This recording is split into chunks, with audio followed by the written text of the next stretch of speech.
Bienvenue à l'enregistrement du culte prévu pour le 12e dimanche après la fête de la Trinité. Nous commençons aujourd'hui avec l'introïde. Les sourds entendront la lecture du livre et, délivrés de l'obscurité et des ténèbres, les yeux des aveugles verront. Louez l'Éternel. Oui, il est bon de célébrer notre Dieu. Oui, il est agréable, il est convenable de le louer. Il guérit ceux qui ont le cœur brisé et pense leurs blessures. Notre Seigneur est grand, puissant par sa force. Son intelligence est sans limite. L'Éternel soutient les malheureux, mais il abaisse les méchants jusqu'à terre. L'Éternel prend plaisir en ceux qui le craignent, en ceux qui s'attendent à sa bonté. Au nom du Père et du Fils et du Saint-Esprit. Amen. Confessons nos péchés.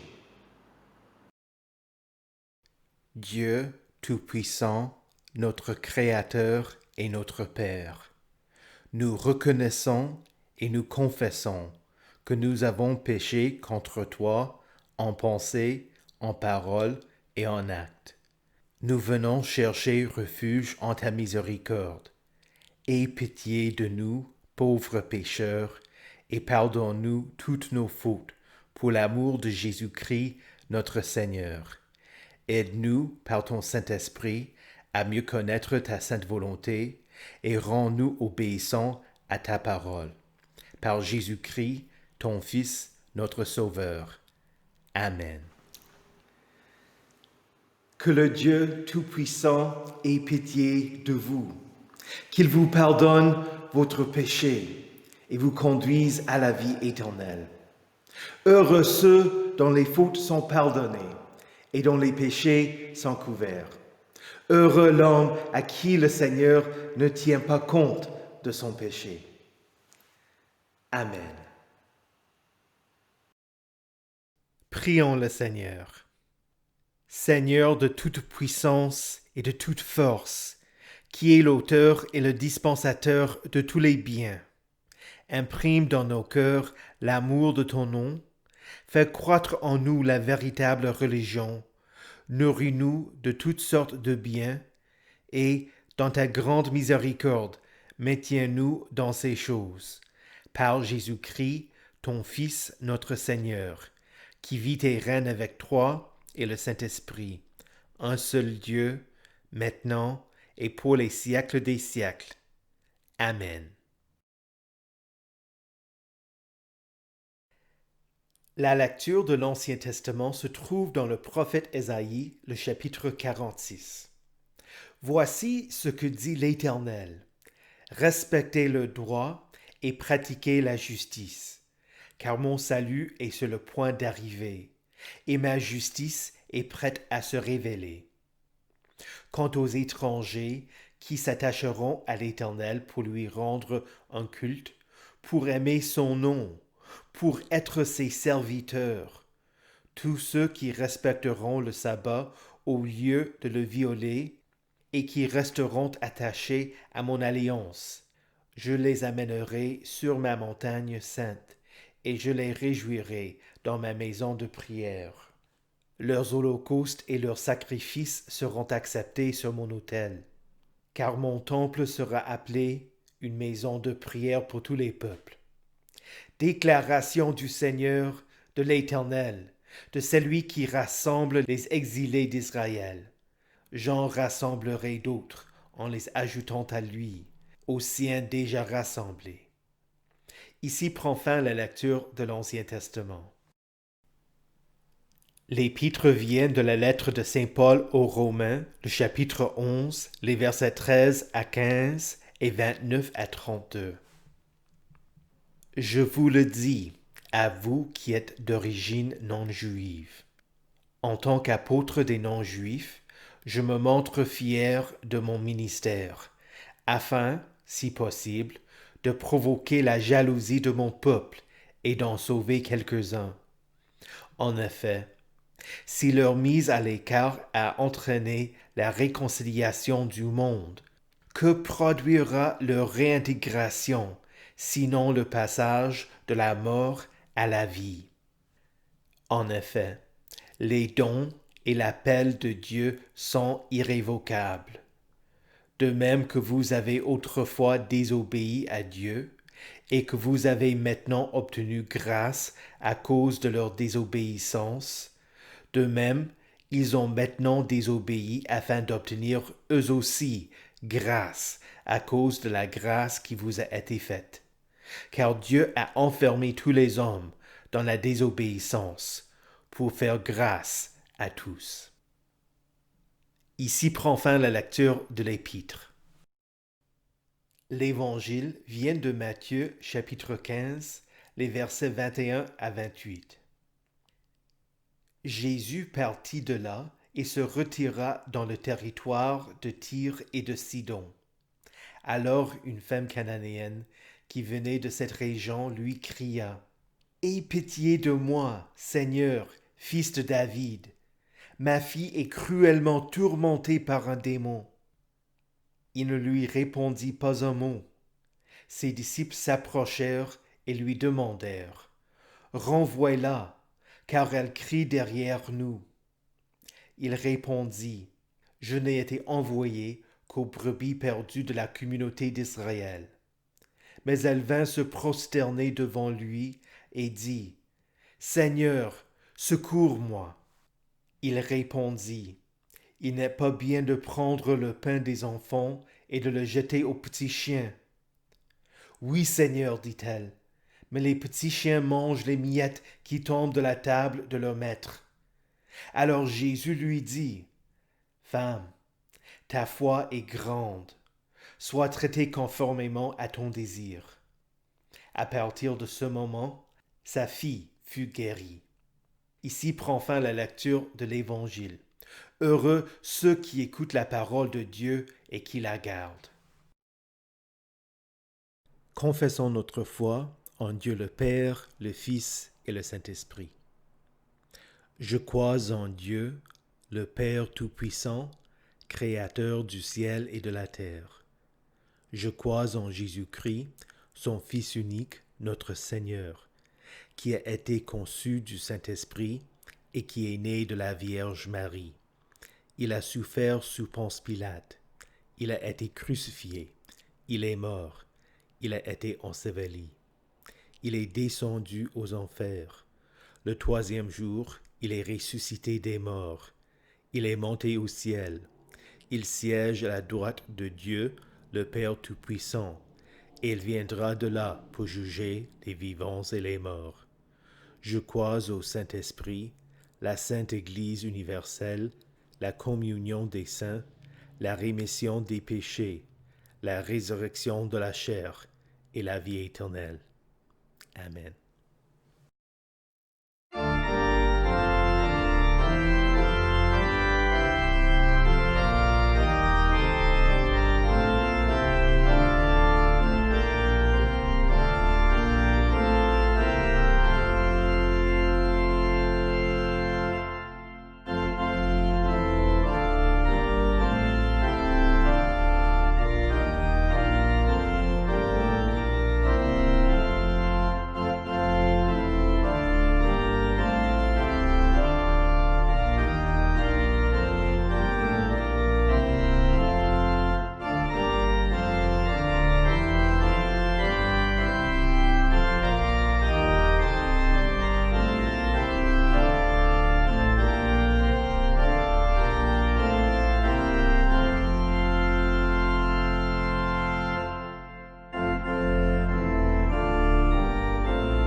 Le texte pour notre prédication aujourd'hui vient de la lettre aux Romains, le chapitre 11, les versets 13 à 15 et 29 à 32.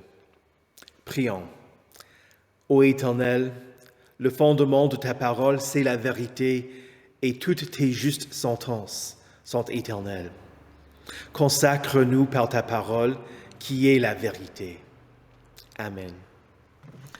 Saint de Dieu, précieux et bien-aimé, que la grâce et la paix vous soient données de la part de Dieu notre Père et du Seigneur Jésus-Christ. Amen. Pour faire miséricorde à tous. Voilà le fondement de la foi chrétienne qui la différencie des autres religions. Toutes les autres religions sont des religions de la loi. Toute autre religion développe un plan pour mériter le salut. L'islam propose les 5 piliers: la profession de foi, la prière, le soutien des pauvres, le jeûne du Ramadan et le pèlerinage à la Mecque. Le judaïsme propose les 613 commandements selon la tradition rabbinique.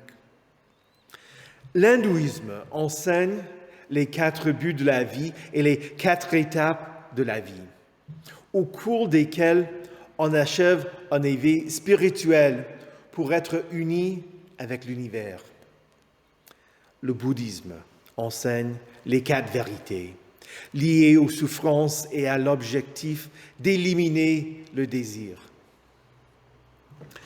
Toutes les religions donnent des lois qui disent comment l'on doit vivre dans le monde. Bien que la foi chrétienne enseigne, elle aussi, des principes et des lois, l'enseignement principal de la foi chrétienne n'est pas la loi, mais l'Évangile, la bonne nouvelle du salut en Jésus-Christ. Il ne s'agit pas de ce que nous devons faire pour plaire à Dieu. Dieu ne crée pas des sommets à gravir pour que l'on s'approche de lui, mais il descend vers nous dans sa miséricorde. Il fait tout ce que demande sa loi pour que l'on vienne à lui sans crainte d'une punition ou d'un rejet. Ce qui distingue Jésus de tout autre gourou ou chef de religion est le fait qu'il vient pour faire miséricorde à tous. Dans le contexte de la lettre aux Romains, l'apôtre Paul se confronte au problème des chrétiens qui pensaient que Dieu ne voulait pas faire miséricorde à tous. Il y a eu des chrétiens d'origine juive qui étaient d'avis que le Messie était venu pour être le sauveur des Juifs. Ils voulaient que tous les chrétiens respectent les lois du judaïsme.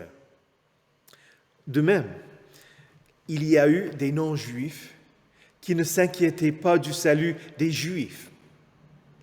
L'apôtre Paul dit qu'il prêchait parmi les non-juifs dans l'espoir que son travail provoquerait ses concitoyens à vouloir le salut offert gratuitement, par la foi, sans les œuvres de la loi.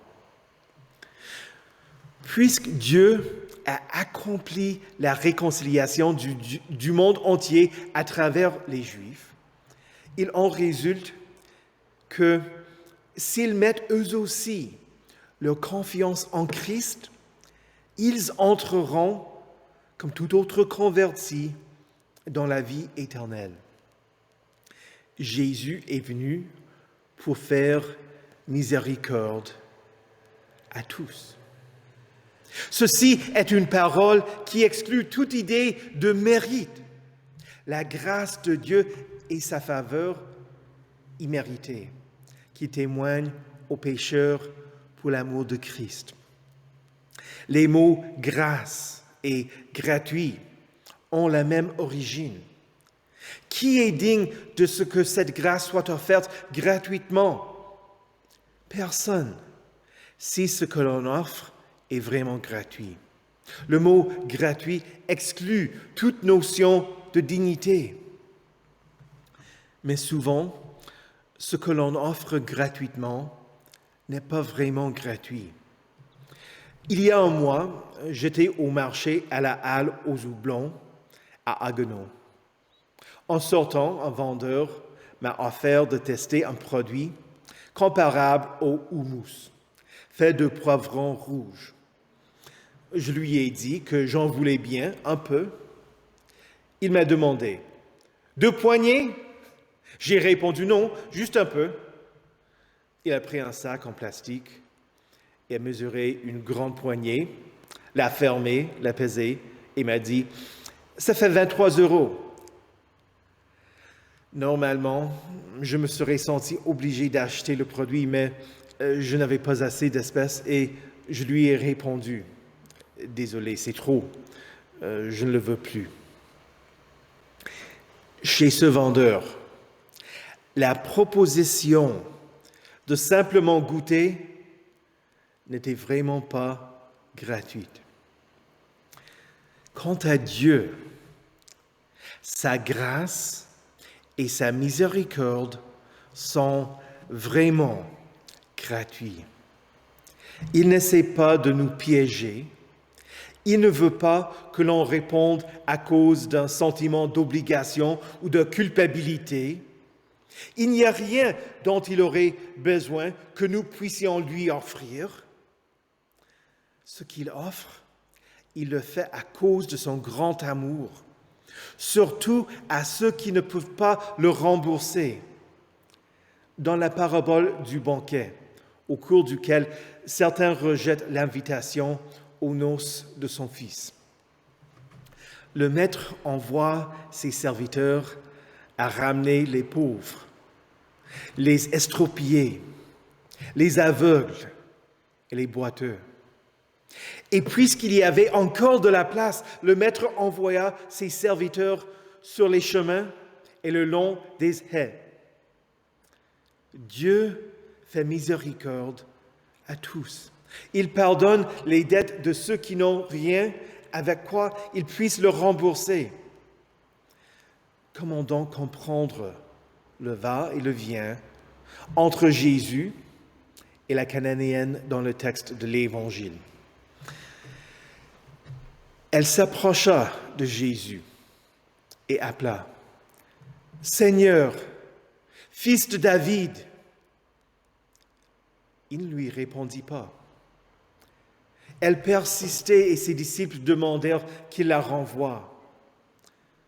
Quand Jésus parle, il semble contredire la notion que Dieu fait miséricorde à tous en disant « Je n'ai été envoyé qu'aux brebis perdues de la communauté d'Israël ». La Cananéenne insista, se prosterna devant lui et dit « Seigneur, secours-moi ». Il répondit « Il n'est pas bien de prendre le pain des enfants et de le jeter aux petits chiens. » Elle répliqua « Oui, Seigneur, mais les petits chiens mangent les miettes qui tombent de la table de leur maître. » Cette femme comprenait la grâce de Dieu. Elle ne méritait rien. Elle admettait qu'elle n'était pas une Israélite. Et pourtant, elle mettait sa confiance en Jésus, sachant qu'il est miséricordieux, qu'il allait avoir pitié d'elle et qu'il pouvait exaucer sa demande. Elle savait que la surabondance de sa bonté dépassait ce que pouvaient recevoir les Israélites. Comme un enfant dans sa chaise haute qui lance des spaghettis ou des petits pois pour dire qu'il n'en veut plus, cette Cananéenne reconnaît que Jésus est le Sauveur et recevait avec joie ce que les spécialistes de la loi, les pharisiens, les sadducéens et d'autres Israélites abandonnés jusqu'à vouloir le clouer sur une croix. Jésus fut envoyé pour les brebis perdues d'Israël, mais leur rejet devint la source de la miséricorde pour tous. Pour que les chrétiens non juifs ne repoussent pas les juifs, Paul écrit: de même que vous avez autrefois désobéi à Dieu et que par leur désobéissance, vous avez maintenant obtenu miséricorde, de même, ils ont maintenant désobéi afin que, par la miséricorde qui vous a été faite, ils obtiennent aussi miséricorde.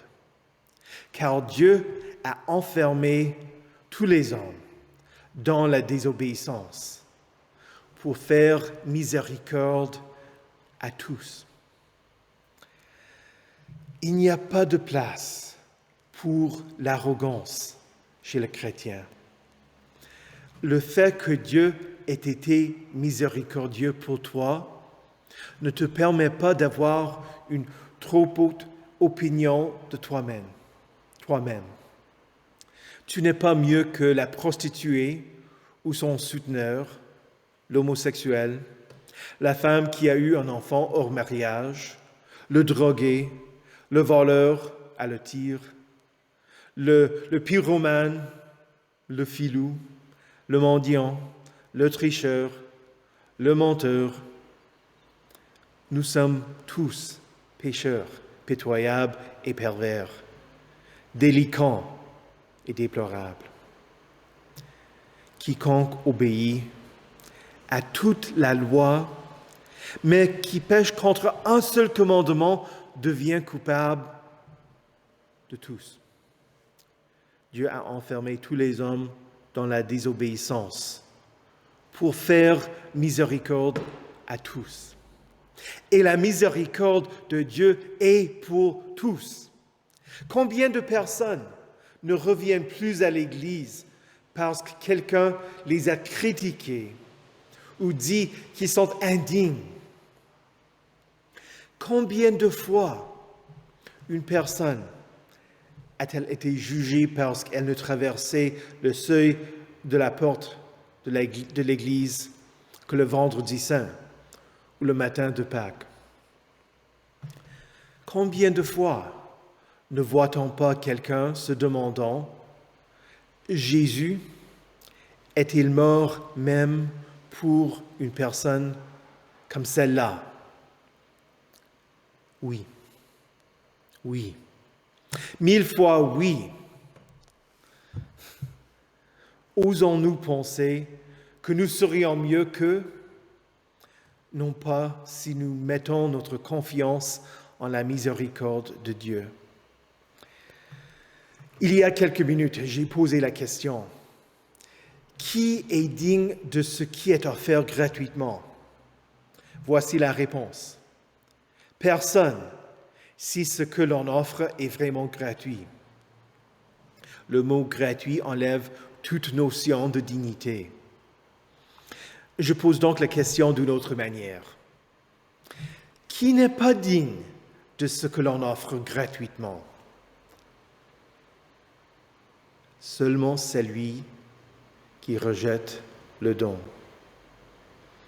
Je fais le vœu que cette Église soit connue comme étant un endroit qui accueille des pécheurs, qui accueille des gens de toute ethnie et de toute religion même, qui ne fait honte à personne parce que sa vie n'est pas encore conforme aux exigences de la loi, qui ne rejette pas ceux qui luttent contre ses péchés, même lorsqu'ils succombent à la tentation. Les péchés que commet une personne ne devraient jamais l'empêcher d'être ici parmi nous. Parce que l'Église de Christ est là pour les pécheurs. Le péché nous unit tous En Adam, nous sommes tous l'homme rebelle qui fuit le Dieu qui nous cherche, homme ou femme, jeune ou vieux.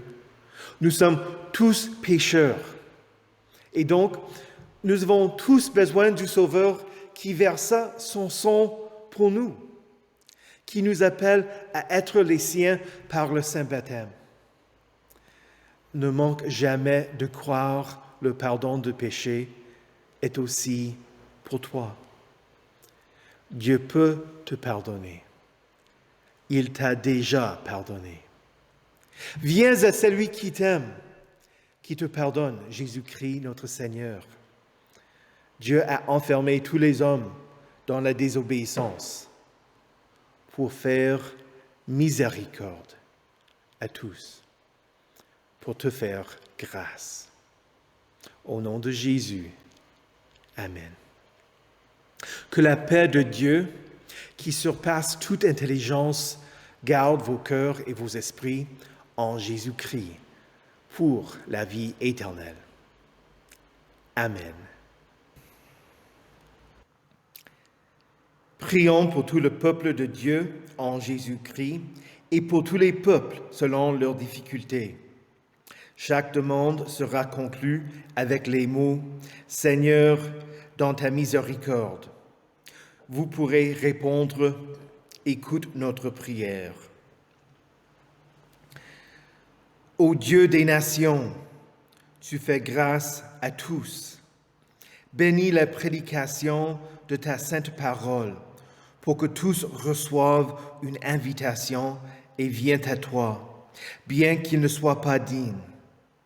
Corrige tes disciples quand ils repoussent des personnes qui viennent à toi, pour qu'ils apprennent que tu désires la bonté et non les sacrifices. Car Jésus n'est pas venu appeler des justes, mais des pécheurs. Seigneur, dans ta miséricorde, écoute notre prière. Ô Dieu juste, tu nous appelles à respecter le droit et à pratiquer la justice. Que la vie des tiens soit irréprochable pour qu'ils n'aient pas honte quand certains rendent de faux témoignages contre eux. Quand ton peuple ne respecte pas le droit, qu'ils se repentent, reçoivent ton pardon et soient libérés de sa culpabilité, ayant l'assurance que tu fais grâce à tous. Seigneur, dans ta miséricorde, écoute notre prière. Ô Dieu, tu ne changes jamais. Tes dons et ton appel sont irrévocables. Accueille à nouveau tes brebis qui errent et qui s'égarent, qui t'évitent, toi et ton Église, parce qu'ils constatent leur indignité. Rappelle-leur que ton royaume est ouvert même à ceux qui ne se sentent pas dignes de tes dons. Réconforte-les par le don du Saint-Esprit, le don du pardon, le don de la vie, le don du salut et le don d'être tes héritiers en tant que tes enfants chéris. Seigneur, dans ta miséricorde, écoute notre prière. Ô Dieu, tant que la terre subsistera, les semailles et les moissons ne cesseront pas. Nous te rendons grâce de ce que tu nous donnes toutes choses nécessaires pour l'entretien de cette vie. Bénis ceux qui récoltent pour que nous ayons de quoi manger. Protège les gendarmes, les policiers, les sapeurs-pompiers et tous ceux qui ont pour mission de maintenir le droit et qui agissent pour nous délivrer de tout mal et de tous les dangers. Seigneur, dans ta miséricorde, écoute notre prière. Ô Dieu qui règne sur l'Église, sois propice envers les chrétiens pour qui la vie est particulièrement difficile, en particulier pour l'Église évangélique luthérienne du Burkina Faso, dont 12 paroissiens ont été tués à cause des attaques terroristes ces dernières années et d'autres qui ont disparu. Réconforte ceux qui sont dans le deuil et l'inquiétude pour leurs bien-aimés. Protège aussi ceux qui redoutent ceux qui peuvent tuer le corps et rappelle-leur que leurs ennemis ne peuvent pas tuer l'âme. Seigneur, dans ta miséricorde, écoute notre prière. Nous résumons toutes nos demandes et te prions de nous accorder tout ce dont nous avons besoin avec la prière que le Seigneur nous a enseignée. Notre Père, qui es aux cieux, que ton nom soit sanctifié, que ton règne vienne, que ta volonté soit faite sur la terre comme au ciel. Donne-nous aujourd'hui notre pain de ce jour. Pardonne-nous nos offenses, comme nous pardonnons aussi à ceux qui nous ont offensés. Et ne nous laisse pas entrer en tentation, mais délivre-nous du mal. Car c'est à toi qu'appartiennent le règne, la puissance et la gloire, au siècle des siècles. Amen. Recevez la bénédiction de l'Éternel. Que le Seigneur vous bénisse et vous garde. Que le Seigneur fasse luire sa face sur vous et qu'il vous accorde sa grâce. Que le Seigneur tourne son visage vers vous et vous donne sa paix. Amen.